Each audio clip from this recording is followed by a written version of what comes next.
There is a moment in history that changed the world forever.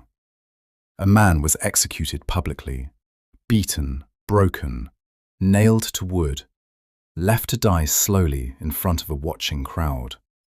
And yet, for an event this important, there is no confirmed cross, no verified body, no physical evidence that can point directly to him, no trace of Jesus Christ.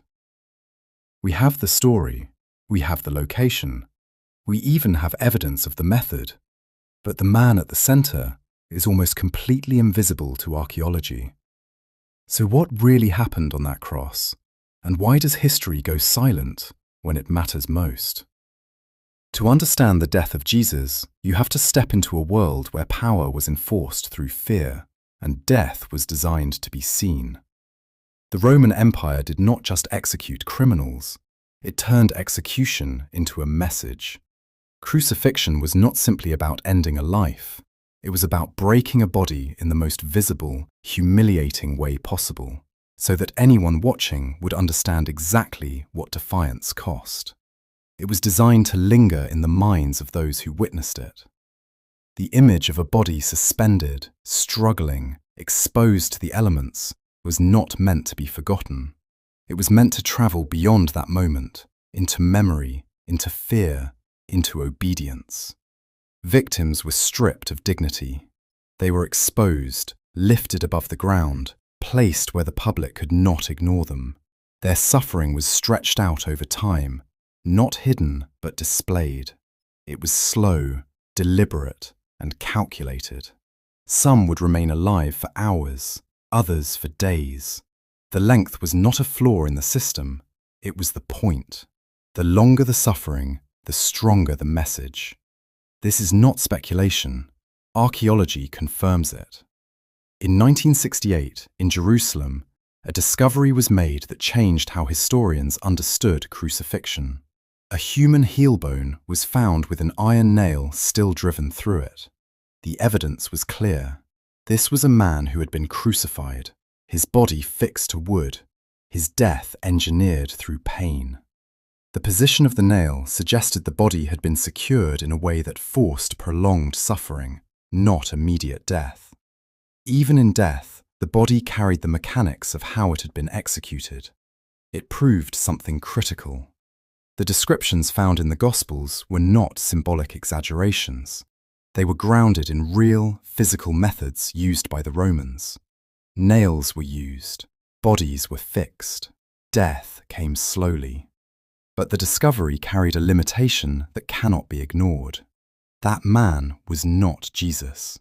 And despite the fact that thousands were crucified across the Roman world, archaeology has uncovered only a handful of such remains, which forces an uncomfortable realization. If crucifixion was so common, where is the evidence? Where are the bodies? Where are the crosses? Wood decays, iron corrodes, bodies return to dust. Time does not preserve everything equally. What survives is not always what mattered most, but what chance allowed to remain. History, in this case, does not give you abundance. It gives you fragments, and then silence. According to the biblical account, the death of Jesus does not begin at the cross. It begins earlier, in a sequence of events that escalate towards something unavoidable. He is arrested, questioned, brought before authorities, accused, condemned. There is movement, voices, decisions being made quickly, pressure from the crowd, tension between leaders and the occupying power. The situation is not calm. It is unstable, shifting, driven by urgency. And then comes the scourging. This was not a simple punishment. Roman scourging was designed to weaken the body before execution. Whips embedded with fragments of metal or bone were brought down again and again, tearing into skin, exposing tissue, breaking the strength of the person long before they ever reached the cross. Each strike was not just pain, but damage. The body begins to lose its ability to endure, to resist, to recover. Blood loss increases, strength fades. The process prepares the victim for a slower death later. The Gospels mention this moment briefly, But the reality behind those words is severe. By the time it ended, the body would have been damaged, bleeding, struggling to remain upright. And still, the process was not finished. He is then forced to carry the cross, not as a symbol, but as a burden. The wood pressing against torn skin, the weight bearing down on a body already pushed toward collapse. Each step becomes an effort. Each movement slows. The path is not long in distance, but it is heavy with exhaustion. At points along the way, the body would have struggled to maintain balance. The ground uneven, the weight shifting, the body already weakened. Every fall would have driven the wood harder into wounded flesh. The journey itself becomes part of the punishment. This journey leads to a place called Golgotha, a name that translates to the place of the skull. Today, many believe this site lies beneath the Church of the Holy Sepulchre. This is not just tradition passed down without question. Archaeological analysis of the area shows details that align with the biblical description. It was outside the city walls at the time. It was near a roadway where executions would be visible. It was close to burial sites, consistent with the account of a nearby tomb. The location would have been strategic, visible enough to serve as a warning, yet positioned outside the center of daily life. A place where death could be displayed without interrupting the function of the city itself. Additional findings suggest that the area once contained plant life, including olive trees and grapevines, aligning with the description of a garden near the place of crucifixion. Again, this is not direct proof, but it is not random either. The story describes a place, and the ground beneath that place does not contradict it. Then comes the moment itself, the crucifixion. It does not begin gently. It does not happen quickly. The body is thrown onto the wood. Arms are stretched outward. There is no resistance that can change what is about to happen, only instinct reacting to what the body senses. The surface of the wood is rough, splintered, unforgiving. It presses into skin already torn, already sensitive, already weakened. Then the arm is held in place, and the nail is positioned. There is a pause, not long, but real. A moment where everything narrows to a single point. And then the strike. Iron is driven through flesh, through muscle, through nerves. The shock alone would have been overwhelming, a surge of pain that travels through the entire body. The hand does not simply absorb it. The entire arm reacts, the body tenses, the breath breaks. And then it happens again. The other arm, the same process, the same force, the same irreversible result. The body is now fixed, but it is not complete. The feet are brought into position. Whether placed side by side or one over the other, they too are secured. Another nail, another impact, another point of pain anchoring the body in place. And then the cross is lifted. The weight shifts suddenly. The body drops slightly as it is raised upright. Every point where metal meets flesh now carries the full burden of gravity. There is no adjustment, no comfort, only the immediate realization of what the body is now forced to endure. This is where the real suffering begins, because crucifixion does not kill instantly. It transforms breathing into a struggle. To inhale, the body must push upward. The legs strain against the nail. The arms pull against their fixed points. The chest expands just enough to draw air in. And then the body collapses back down to exhale. And then it must rise again. Every breath becomes a decision. Every moment becomes effort. As time passes, the effort increases. Muscles weaken. Energy fades. Pain does not decrease, it compounds. The body is caught in a cycle it cannot escape. Around him there are voices, some watching, some mocking, some silent. Some would have been curious, others indifferent, a few grieving. The reactions vary, but the scene remains the same. A public death unfolding slowly. The Gospels record that even in this state, words were spoken. "Father, forgive them, for they do not know what they are doing."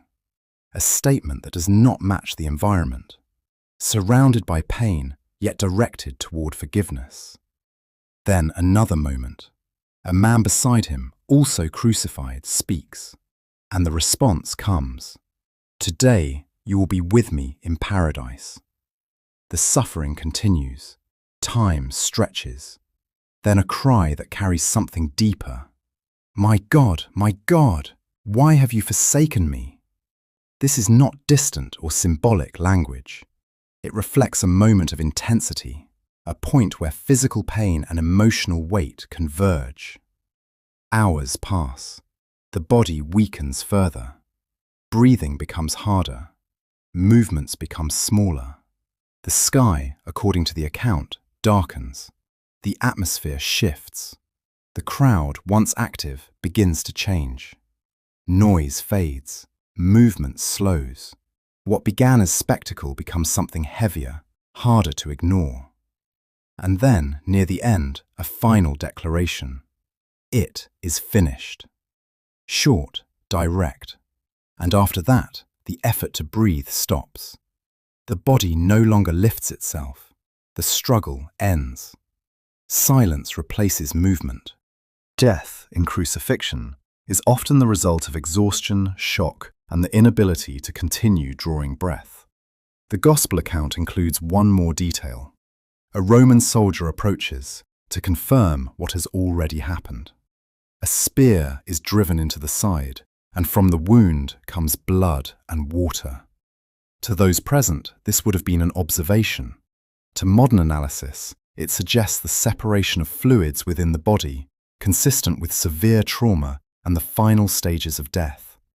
Even here, the description aligns with what is understood medically.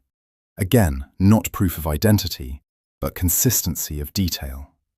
The body is then taken down, handled quickly as the day was ending, placed into a tomb, a stone rolled into position, sealing the entrance. The finality of that moment is physical, visible, complete. And from that moment forward, archaeology gives no clear answer. There is no confirmed tomb that can be definitively identified as belonging to Jesus. There are no remains that can be analysed and linked to him. No physical artifact that can be held and verified beyond doubt. And yet, the surrounding elements remain. Evidence of crucifixion exists. The location aligns. The cultural practices match. But the central figure remains beyond physical reach. One explanation is grounded in history itself. Rome did not preserve those it executed in this way. Crucifixion was meant to erase, not to memorialize. Bodies were often left exposed or buried without ceremony. Records were not kept to honor the victim, only to maintain order. So, the absence of evidence may not be surprising. It may be exactly what that system produced. But even with that understanding, the gap remains. Because the story did not disappear. It continued, it spread, it was written, preserved, repeated. Across regions, across languages, across generations, the account remained consistent enough to be recognized, studied, and debated. Historians, both religious and secular, acknowledge the crucifixion of Jesus as a historical event, not because of a discovered artifact, but because of multiple, consistent sources describing it. So the situation becomes unusual. We have an event widely accepted. We have details that align with known practices. We have locations that fit the description. But we do not have the physical confirmation people often expect. And that leaves a question that cannot be easily dismissed. Why does the most impactful execution in history leave behind so little that can be directly touched? Because sometimes history does not preserve everything. Sometimes it leaves gaps, fragments of evidence, locations that echo a story, details that align without fully confirming. And in between those fragments, there is space. Space where certainty fades.